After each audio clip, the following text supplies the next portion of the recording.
Hey everybody, it's Derek Martin from CodeOpinion.com. This video I'm going to be talking with Maarten Balliauw, the developer advocate for JetBrains, and we're going to be talking about Rider, specifically kind of a little bit of the history, where Rider's at today and where it's going in the future.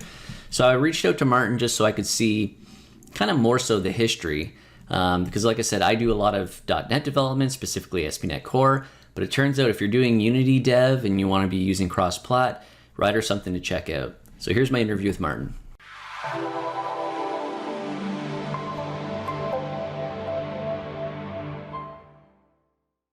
Just a little of the history of like where this came from. Like it seems obvious to me now in hindsight, and I feel like in hindsight it seems obvious that I didn't think it's the greatest thing in the world that JetBrains decided to do this. So like just jumping back years ago now, like what kind of spurred this, you think, like from what you're aware of? So at every conference we would be with anyone we spoke with, people would ask us like, you have ReSharper already, why are you not building your own IDE and bringing that experience to a dedicated UI? Also, I think when we started working on Rider, or when we made the decision to start working on it, was also the time when a couple of things started to happen. One of them was that Visual Studio was picking up development speed, so they would do many more releases every single time. They would add their own stuff additionally in that IDE. And we sort of saw that having ReSharper inside of that IDE that was just becoming more and more bloated was not working well enough. Visual Studio is still today a 32-bit process, which means that you only have a good 2 gigabytes of memory to work with, and that you have to share with the entire Visual Studio process. So if you have Roslyn in there, if you have ReSharper in there, no matter whose fault it is, doesn't even matter, but you're just continuously doing garbage collection, making sure all of that can work together and fit together in the same process. And you're seeing Microsoft is taking things out of process. If you look in your Process Explorer, you'll see that Visual Studio brings about a number of additional child processes that handle some processing. For ReSharper, we're actually working on a similar thing where we're taking ReSharper out of process as well. But back when we started doing Rider, it was not yet obvious where things were going to go and so on. But we thought, okay, what if we can remove that constraint and do our own thing and be in our own process and be able to use whatever we have in there. And a third driver, actually a third and a fourth, would be that .NET Core started to come about. There was no real IDE on other platforms. That changed when Xamarin Studio became VS for Mac, so there was at least an IDE on Mac, but still we thought there's no consistent IDE cross-platform. So it's not the same IDE on Visual Studio for Windows as you have Visual Studio for Mac, for example. So we thought, okay, let's see if we can come up with something that looks and feels the same on Windows, Linux, and Mac OS. Yeah, so like when was the first EAP? Like how far back does this go now? If you remember? Was it like 2017? I think the first official release that was not an EAP was in 2018, yeah, or even 2017. End yeah. of 2017, beginning of 2018. I think we've had an EAP period for about a year or a year and a half before that, where you could really see the IDE going from being just IntelliJ with some C# features to becoming an actual IDE. But I think even with that first public release, the moment it became a real proper good C# IDE, I think that's probably going to be more near the end of 2018. Yeah, that feels about right. That's pretty much when I think it turned into my daily driver, somewhere around there. Yeah. I can't even remember at this point. It's been so long. Yeah, same thing. I remember myself starting to use Rider, and I think up until that point, end of 2018, I've been switching back and forth a little bit between Visual Studio and Rider. Yeah. But ever since, switching back doesn't happen all too often. No, that's what I generally post on Twitter every once in a while. It's like, oh, I had to go do something for whatever reason. But again, I guess my use case, maybe touch on some of the use cases. Mine's pretty narrow, and I've always used it pretty much for web dev. So ASP.NET Core primarily, and console apps. but it can do a heck of a lot more. And I know that there's so much to it. Like probably any IDE, I only probably use a portion of it. However, there's a ton of cool stuff in there that I guess I'll ask you what you think really stands out with it, even in some newer releases. Yeah, so one of the things that I think stand out is the marketing message that we bring with Rider. And the marketing message typically is that, yes, it's an IDE that combines IntelliJ and ReSharper. And a lot of people, and even I at the beginning, thought that was kind of a nonsense marketing slogan. But I started realizing that that actually does bring value. There are things in Rider that IntelliJ cannot do by itself, but there's also things that ReSharper cannot do by itself. And it's really the fact of bringing those two together that allows us to do certain things. One thing that ReSharper could not do, for example, is provide you code completion inside of a string for a database connection you have. So imagine you're using Dapper or anything like that. What you can do in Rider is write a SQL statement inside of a string. You'll get SQL highlighting inside of that string. You'll get code completion. You get an alt interaction where you can execute that query without even having to copy paste it and manually posting it into a database console window. So it's really, yeah, the bridge between those two products that has become Rider. Yeah.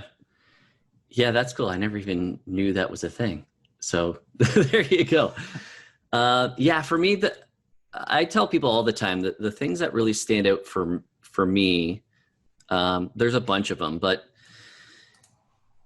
there's quite a few little things that actually I think add up.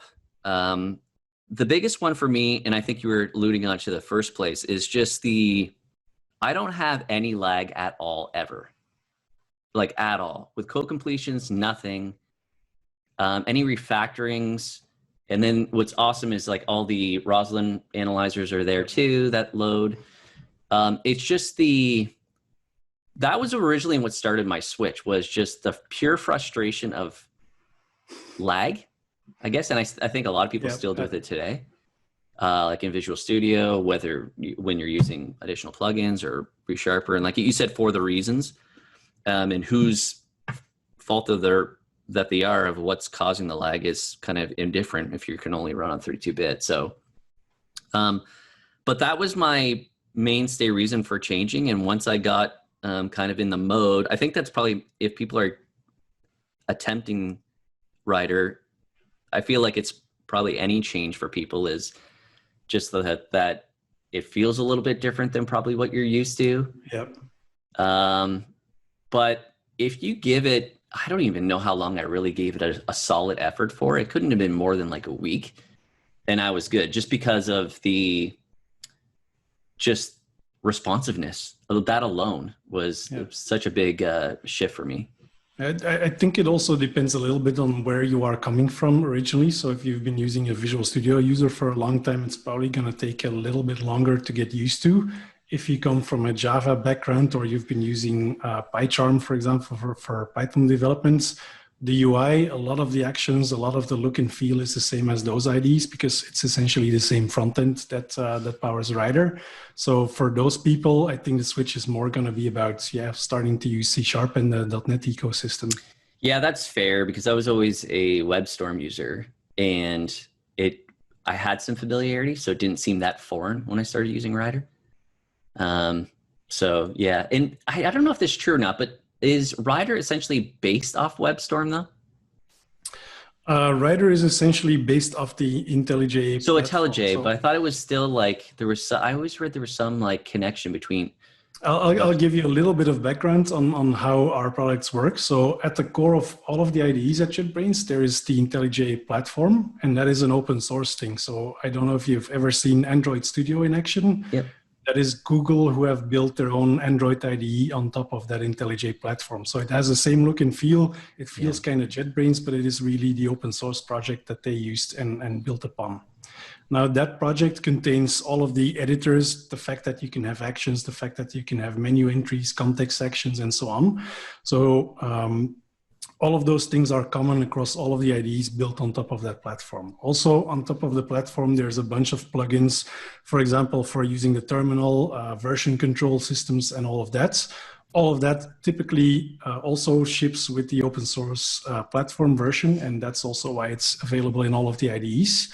And then what we do internally with the IDEs is sort of try to figure out what the best cross-section is of all the other IDEs that we have, because every IDE is essentially another plugin on top of that entire platform.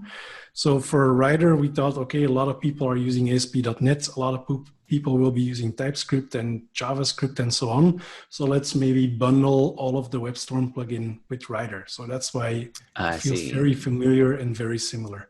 Same thing with DataGrip, for example, our database IDE. All of that is pretty much in Rider, because a lot of people are using SQL Server or MySQL nowadays to store their data and work with databases. So we thought, okay, that it's going to be a core component of what Rider has to become. Okay, that makes sense. That's interesting. So that's why I get the where the WebStorm connection is. Yep. That's interesting. What's the adoption been like? Like, what's the feedback been? It's been growing, and it's still growing a lot. And I think, actually, I thought just before New Year's, I was seeing a lot of uptake from various sources. And now is again one of those moments where you see Twitter on fire. A lot of people are actually starting to use it, discovering it, and working with it. So I would say there's a stable fan and user base that have been using it since a long time. But also a lot of people are looking for alternatives. The fact that .NET Core is now cross-platform, the fact that they have to revisit which IDE they use on another platform also makes them look at other options that are available. There's also a couple of places where we didn't really see that Rider would be a fit, but essentially became a new market or a new ecosystem that Rider is sitting in. And one of those examples is in Unity, in game development. So I don't know if you ever heard the story about how that came about, how Rider became something that supports Unity. So that was basically, since Rider is IntelliJ and ReSharper, the plugin story becomes a little bit more difficult. You have to build a plugin for the backend. You have to build a part of that plugin for the IntelliJ frontend, and you sort of have to live in both worlds as well if you're a plugin author. So we decided, okay, let's think of a minimal plugin that we could do for something where we can see how that would work and what our SDK would have to look like and so on. And that's where Unity came in. So essentially, the Unity support in Rider started as a plugin experiment pretty much that had a couple of actions.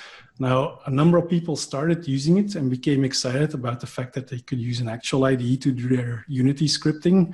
Because if you look at Unity, they have an editor for the C# part of the games that you built, but it's not really an IDE.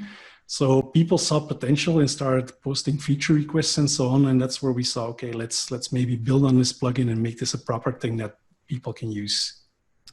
Yeah, that's interesting. I had seen that. I was going to bring that up.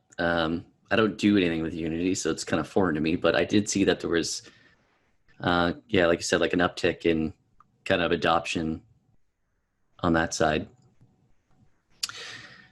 So, like I said, I'm in web dev. You mentioned Unity. What support is there for other folks that are doing maybe like Winform, WPF type stuff? Yeah, so Winform support is there. Rider comes with a designer that you can use on Windows only, by the way. So if you have a Mac, that won't work. But there is a designer. You have your controls. You can drag them on. You can add bindings and click handlers and so on. You can go into the form code and do something when someone types something into a text box. So all of that is there. Yeah. And we're essentially doing that by rehosting the Winforms design component inside a Rider. Because all of that is essentially part of the Winforms framework, so to speak. So we're basically reusing the same thing and just wiring it up and making sure it works. For WPF, UWP, and all of those languages, Rider has excellent XAML support. So if you're working in a XAML directly, if you're working with code behinds, want to navigate from your XAML view to some C# class that you have as your view model, all of that is there. An actual visual editor where you can sort of drag and drop controls and so on is not there. although on Windows we do have a preview that you can use. So what will happen there is if you write your XAML codes, Rider will render what it would look like when the UI was there. So it's just a static image basically that is being rendered, but you can still preview what you're building. Cool. So is there anything upcoming that you think is, or there's like a lot of requests for that on the horizon that are interesting? There's a bunch of things happening behind the scenes that I cannot really talk about at this point. I figured I'd throw it in there for a shot. One is a question that a lot of people have been asking for a long time. And it's about, yeah, it's very useful in the world that we live in nowadays, where everyone is working remote and you still have to be able to work together on some things and so on. So I hope that's enough hints. Yeah. So that is coming at some point. So I have no idea if it's going to be this version or later, but that is definitely being worked on. There's a number of smaller things. It's funny you say that because you just posted something about this like yesterday. Did you not? Oh, awesome. You did. I think you made a comment of something of that nature. Did you not? Yeah. Okay. could have been me, or could have been anyone on the team, basically. Okay, maybe, yeah.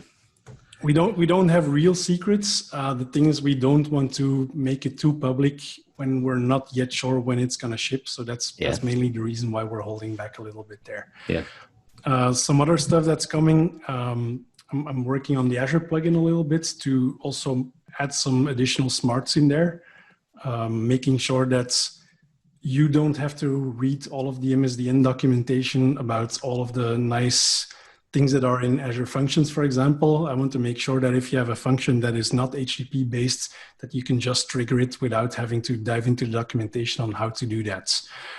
There's a bunch of other things on the Unity front, for example. One that I find interesting, both in that it's a really big feature that I can imagine as a game developer you will want to have, but also from a technical point of view, it's kind of cool. So in Unity developments, you have the Unity editor where you are building out the 3D world that your game is going to consist of. And then you have Rider where you do all of the scripting and add the behavior and make sure that you can do those things. And in Rider, you have breakpoints where you can pause execution of the entire thing at some point. But we're introducing a feature called pause points there. And what that is going to do is it's essentially going to keep the script engine running, but pause the Unity editor so that in the game you can move something from one location to another and work on what the thing is going to look like in the actual game at some point. So it's kind of like a semi-breakpoint of part of the application instead of the entire thing. That's pretty cool. That was part one of my conversation with Maarten. Part two, we cover a little bit more of the future .NET and .NET 5. Stay tuned. If you enjoyed this video, give it a thumbs up. And please subscribe for more software architecture related videos.